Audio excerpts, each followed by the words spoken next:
Hello எல்லாருக்கும் வணக்கம் and welcome back to our channel. நடிகர் கமலஹாசன் அவர்கள் வந்துட்டு யார் சொன்னாலும் சரி, என்ன சொன்னாலும் சரி, அந்த ஒரு விஷயத்துக்கு நான் எக்காரணத்துக்கு வந்து ஒத்துக்கவே மாட்டேன் அப்படின்னு சொல்லிட்டு ரொம்ப ஒட்டாரமாக விடாப்படியாக நின்றுக்கிட்டு இருக்காராம்.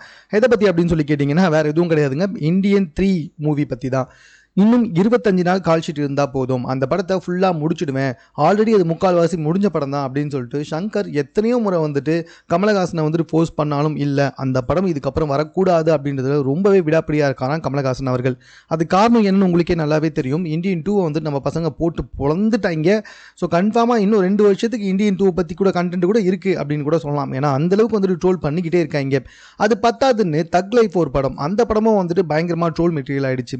இதுக்கு நடுவில் இப்போ கமலஹாசன் அவர்களுடைய இந்தியன் 3 வெளிவந்து அது வேற வந்து ட்ரோல் ஆச்சுன்னு வச்சுக்கோங்களேன். கன்ஃபார்மாக கமலஹாசன் சாருடைய சினிமாவுடைய பயணம் அதுக்கப்புறம் முடிகிற அளவுக்கு கூட போகிறதுக்கு வாய்ப்பு இருக்குது. அதனால் எக்காரணத்து கொண்டும் இந்தியன் 3 வந்துட்டு வெளியே வரக்கூடாது, அதுக்கு நான் நடிச்சு கொடுக்கவும் மாட்டேன் அப்படின்றதுல ரொம்பவே ஸ்ட்ராங்காக இருக்காராம் கமலஹாசன் அவர்கள்.